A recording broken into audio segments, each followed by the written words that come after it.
to the Whiteinch Center's Creativity Connects channel. Today, you'll see I am in my kitchen because one of our volunteers, Kyle, is going to talk us through a new recipe. So we are using Mary's famous shortbread recipe. So I'm going to try and make it along with it as well, and we'll see how it comes out. But over to Kyle, and you can see how he gets on. Hi, everybody. It's your favorite celebrity chef, your favorite Canadian celebrity chef, Kyle again. I hope you made the stuffed pepper. If you didn't, there's opportunity to try. And if you didn't want to, hopefully you'll try this one. This one's going to be exciting. It's baking. Watch the last one, you know that I'm pretty precise and I'm very focused on details, a detail-oriented person. So this is going to be a bit of an exciting one. Working with some of the folks at the Whiteinch Center, they've generously received some recipes from some people who are currently self-isolating, and today I'm going to try and make shortbread or a biscuit, or it says shortbread. It's only 4 ingredients. How could it be possibly that difficult? So I'm going to do it. I'm going to show you how to make it. The recipe looks delicious. It is from a lady by the name of Mary. I don't know her personally, but she sounds sweet. Most Marys are. And so we're gonna give it a shot. There's 4 ingredients. Butter. Now it says cream butter. I don't know the difference. And hopefully, I'm betting that that won't yield any problems. Just corn flour. I picked this up yesterday. It looks suspicious. But it's fine and versatile. That's what it says on the box. So we know we're in good hands there. Then we got regular flour. You know, I prefer turquoise. It's my birthstone. And then some good old-fashioned sugar, or Zucchero, as they say in Italian. So those are the four ingredients. And what we're gonna wanna do is, it's basically we're dealing with 4s and 8s. We're going to take 8 ounces of the flour and of the butter, and we're going to take 4 ounces of the corn flour and the sugar. We're going to mix them all together, blend them, combine them, and then hopefully not burn them in the oven. So the 2 things that we need to do before we start any of this, one is set the oven to 180 degrees Celsius, and 2, we must wash our hands. Now you may notice sometimes I'm looking at the camera directly at you, and then sometimes I'm looking at the screen, or a little bit to one way, and that's because I'm looking at the camera and making sure that I'm kind of still in the shot when I'm talking. So I'm going to try my hardest to focus on the camera there, but my eyes might wander a little bit. So bear with me as we go through this. It's going to be a journey. As I said, I'm very precise, very detail-oriented. So this probably won't have any problems going forward, but you know, we're gonna go through it. I'm going to show you the recipe.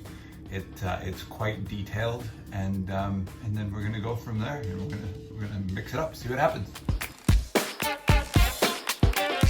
All right, so the first thing it says to do is take the butter and the sugar and mix that together to create some creamy butter, or cream butter. But we only have one thing to actually measure anything, and so yeah, is that the right way to do it? No. So first what we're going to do is we're going to take the butter. You need, as I mentioned, about 8 ounces of that.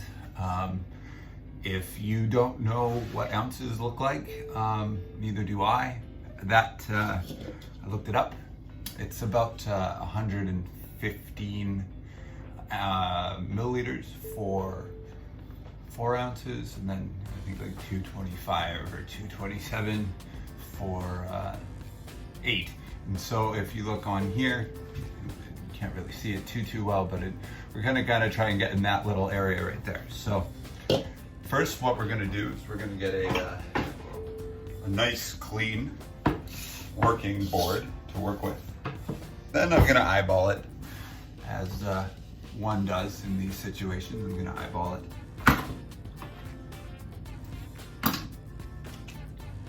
Maybe 8 ounces of butter, maybe.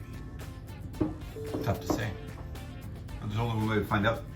Then what we're gonna do is we're gonna take the sugar, and what we need to do is we need to add that into here. Now it's 4 ounces, so about 110, only a little bit of sugar, only a little bit. Yeah, only a little bit. And what we're gonna do is we're gonna gently mix this into the bowl with the butter. And I really hope this works out, but we'll see what happens. We're gonna try and mix it.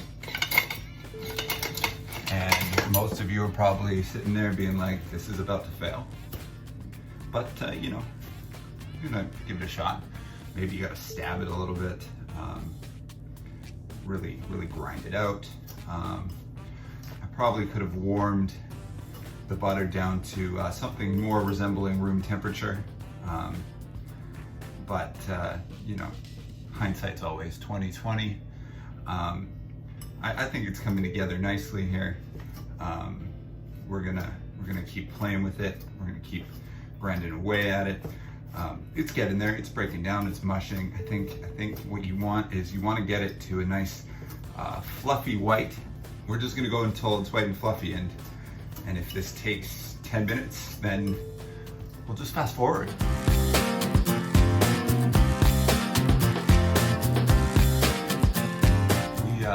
We're here to innovate, so I'm going to try and use this to mix up the butter and the sugar, because you know, why not?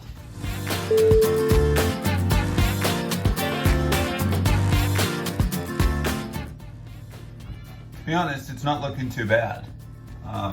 Okay. I think that's achievable. We want to unplug it, making sure that there's no accidents in the kitchen. Yeah, okay. I'm gonna call that a success. We have our cream butter ready to go. So we'll put that aside for a second. Now what we gotta do is we gotta take the flour and the corn flour. So first we're gonna take the plain flour, delicious. We're gonna put in 8 ounces, so about 225 milliliters worth of flour. Add about 110 milliliters of corn. So I'm gonna mix that as well. I'm gonna rinse this and mix that ever so gently.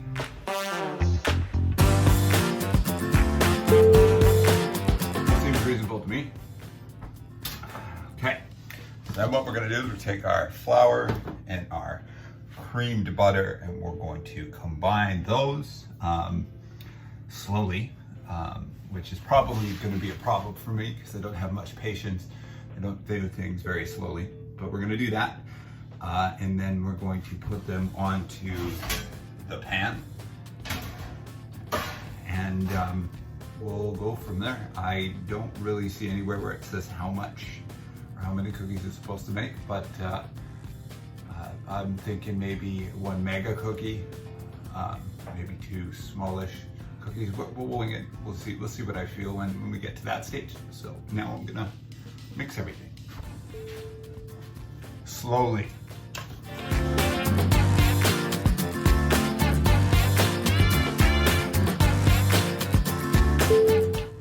If I'm being honest right now, none of this remotely resembles a cookie.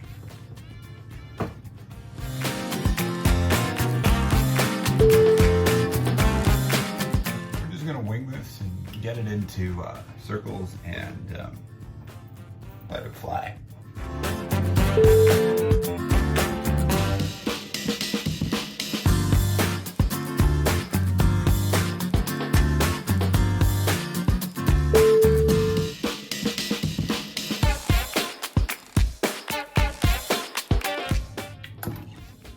Okay, so I can say confidently Two things happened. I made an absolute mess of the kitchen. It's a disaster. And I've probably made a bit of a mess with those, but we're gonna give it a try. We're gonna throw it in the oven for 20 minutes, I believe, at 180 degrees, and hopefully I don't burn the house down.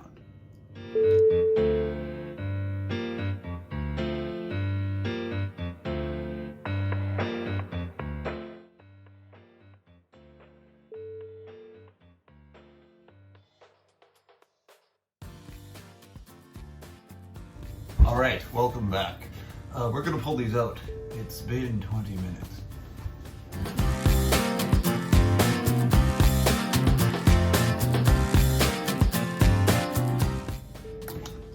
Let's go in for a little bit of an inspection. Let's see if we can take a look. They don't look off-putting, and that's a positive.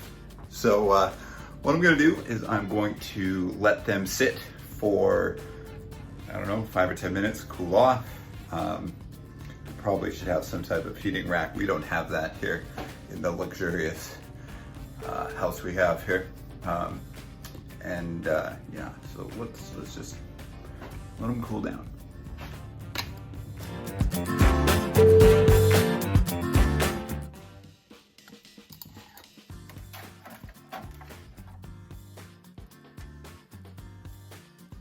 Here's the taste test.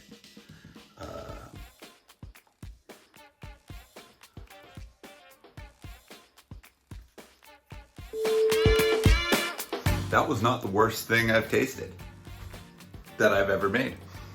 So that's a success. That means that this recipe is straightforward and any skill level can do it, because I certainly am not qualified to do it. So if I can do it and it tastes somewhat reasonable, so please get out and try it. If you want to film it, film it. If you just want to laugh, enjoy some, please. This is cool stuff, and it's easy to do, because if I can do it, so can you. Thank you again to the Whiteinch Center for making all of this possible, and take care and stay safe.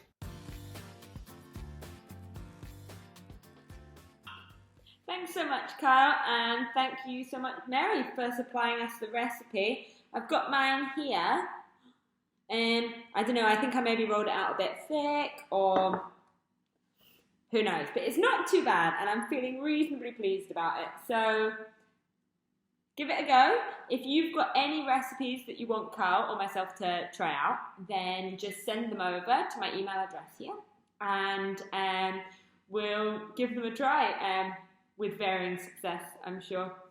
Enjoy. Bye-bye.